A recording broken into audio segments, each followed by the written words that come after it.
Там нет никого, нихуя.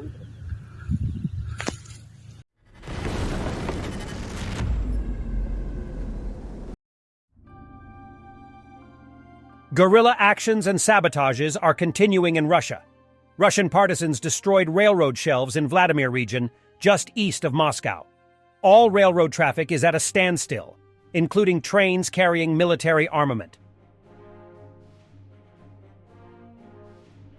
Ukrainians are continuing their deep strikes behind Russian lines. The Ukrainian army destroyed a Russian supply convoy in Zaporizhia Oblast.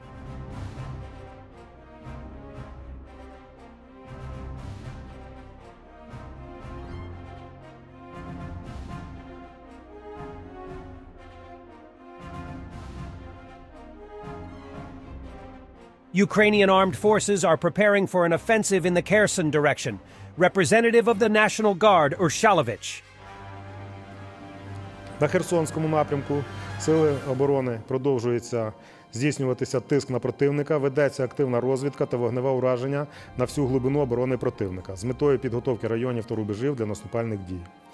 Активно працювали по знищенню загарбників. And the logical question here is, if that is true, why would they tell? Maybe it's a diversion to force Russians to bring more soldiers there and attack another spot. A Russian soldier crawled up to the body of another Russian soldier, stole his shoes, and crawled back.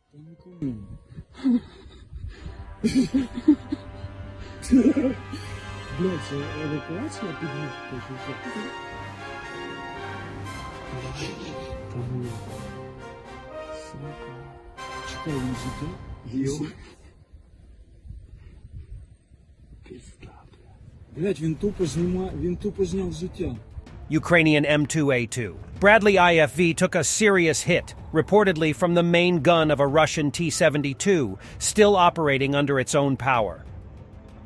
Russian T-72B3M is advancing, but there is a nuance. Robotine, Zaporizhia region. Нет никого, нихуя. Посадка у нас не.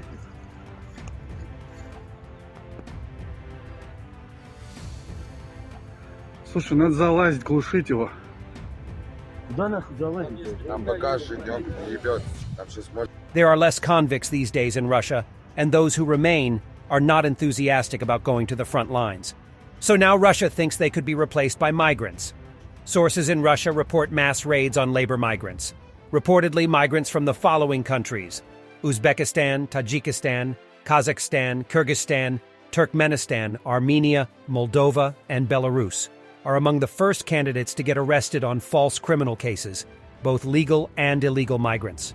Then they will allegedly be sent to war with Ukraine.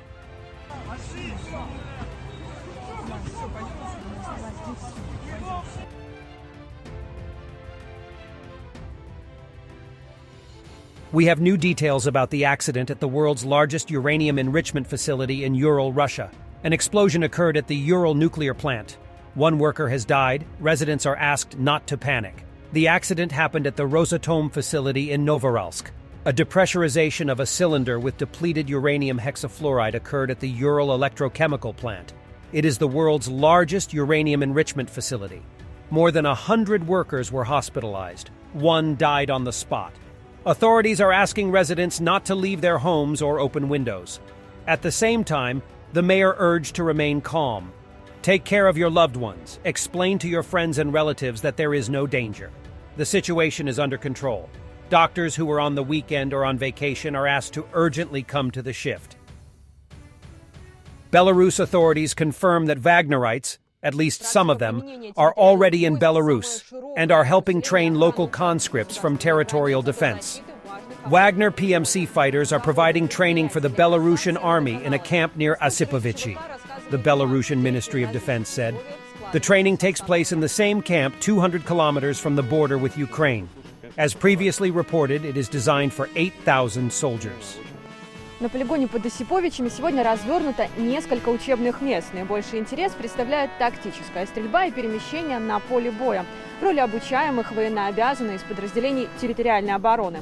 Главная особенность занятий – инструкторы. Ими выступают бойцы из ЧВК «Вагнер», которые передают белорусам свой боевой опыт. Практика применения территориальных войск самая широкая, от усиления охраны участков государственной границы до защиты важных объектов в регионе. Заводы, предприятия, электростанции, водоканалы. Инструкторы из ЧВК рассказывают нюансы действий в различных условиях складывающейся обстановки.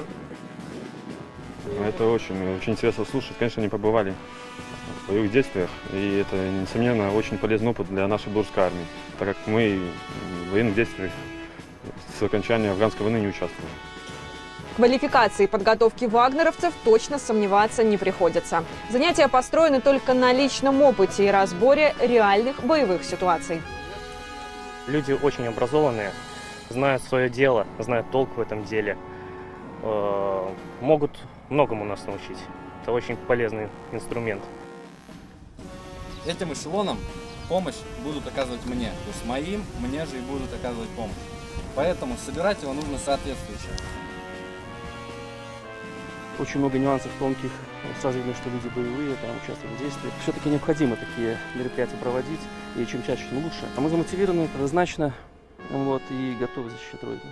And let's see something else that is not from Ukraine. Over the last 48 hours, the Taiwanese armed force have been conducting a number of pre-exercises while also beginning to pre-position troops and equipment across the country, specifically in the capital of Taipei, in anticipation for the annual Han Kuang live fire exercise between July 24th through the 29th. This exercise will simulate a full-scale invasion by the People's Republic of China against Taiwan, with the primary objective being the defense of ports, beaches, and airports across the country, while also conducting preservation of forces operations that will be aimed at keeping Taiwan in the fight.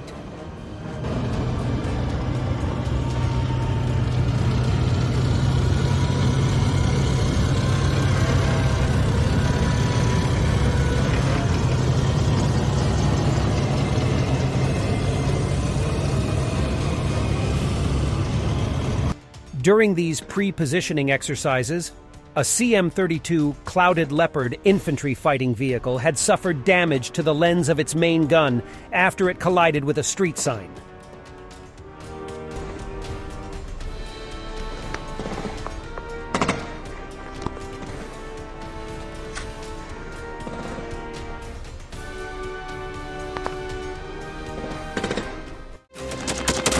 Thanks for watching, and don't forget to subscribe. Also, if you want to support Warthog Defense, please become our member and get early access to new videos, exclusive members-only videos, and become administrator in comment section. The membership link is in the description. Every day. We had a guy last week, it's 6 rescues in 6 days. He's doing the job every day.